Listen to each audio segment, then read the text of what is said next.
ये उनके लिए जो पूछते हैं कि एमएमए के लिए स्टेमिना कैसे बिल्ड करें, कैसे उसके लिए ट्रेन करें। तो देखो, इससे पहले मैं तुम्हें ये बताऊं कि कैसे उसके लिए ट्रेन करें, हमें ये समझना जरूरी है कि इसके पीछे की साइंस क्या है। तो इस वीडियो में, इस पार्ट में हम बात करेंगे एनर्जी सिस्टम्स की। तीन होते हैं, सबसे पहला हमारा होता है एटीपीपीसी, दूसरा एनारोबिक और तीसरा हमारा होता है एरोबिक। और इस वाले पार्ट में हम बात करेंगे सिर्फ और सिर्फ एटीपीपीसी की। फुल फॉर्म क्या है इसका? Adenosine triphosphate phosphocreatine. अब व्हाट इज एटीपी? हमारे मसल्स की जो इमीडिएट एनर्जी करेंसी है उसको बोलते हैं एटीपी। और जिस पाथवे पे, जिस सिस्टम पे हमारी बॉडी काम करती है उस एटीपी को रिप्लेनिश करने के लिए, रीजनरेट करने के लिए, उसको बोलते हैं एटीपी पीसी। अब समझते हैं इसको। एमएमए के अंदर हम जो भी एक्सप्लोसिव मूवमेंट करते हैं, जैसे कि एक नॉकआउट पंच मारना, लगातार 7-8 पंचेस मारना बिल्कुल तेज, एक किक मारना, टेक डाउन के लिए एंट्री करना, स्क्रैम्बल करना, या फिर जंप करके माउंट करना, ये सब में क्या लगता है? हमारा एटीपी लगता है। प्रॉब्लम यह है कि एटीपी के स्टोर्स होते हैं बड़े छोटे से, मतलब ये सिर्फ 1 से 2 सेकंड के लिए काम करता है। तो हमारी बॉडी कहां चली जाती है? एक बैकअप सिस्टम पे, विच इज एटीपी पीसी।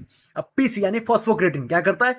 अपना एक फॉस्फेट डोनेट कर देता है बॉडी को एटीपी को रिप्लेनिश करने के लिए, बिना ऑक्सीजन के और बिना लैक्टिक एसिड प्रोड्यूस किए हुए। जिसकी वजह से क्या होता है? ये बहुत ही फास्ट होता है, बहुत ही पावरफुल होता है, लेकिन बहुत ही लिमिटेड होता है। मतलब जहां पे एटीपी 1 से 2 सेकंड चल रहा था, एटीपी पीसी मैक्सिमम 10 सेकंड चलता है, उससे ज्यादा नहीं चलता है।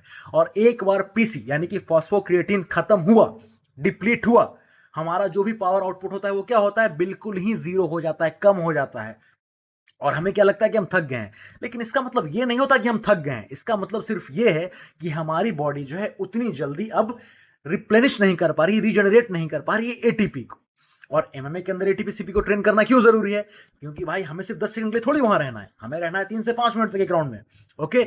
और हमें क्या करना है? हमें अपने ओपोनेंट को जाकर सिर्फ टच थोड़ी करना है, हमें एक्सप्लोसिव मूवमेंट करते रहने हैं रिपीटेडली।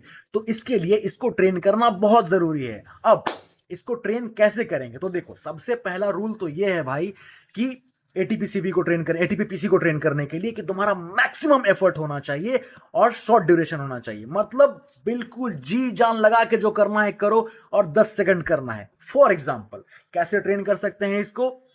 स्प्रिंट्स के थ्रू 8 से 10 सेट लगाने हैं स्प्रिंट्स के, 10 सेकंड तक करना है और बिल्कुल तेज करना है, जितना पावर है सब झोंक देना है बिल्कुल। और एक बार 10 सेकंड तक किया तो 1:12, मतलब अगर एक बार स्प्रिंट लगाया है 10 सेकंड का तो 120 सेकंड यानी कि 2 मिनट तक रेस्ट लेंगे और फिर फुल स्ट्रेंथ से दौड़ेंगे। और इस तरह से हम कितने लगाएंगे? 8 से 10 सेट लगाएंगे इसके।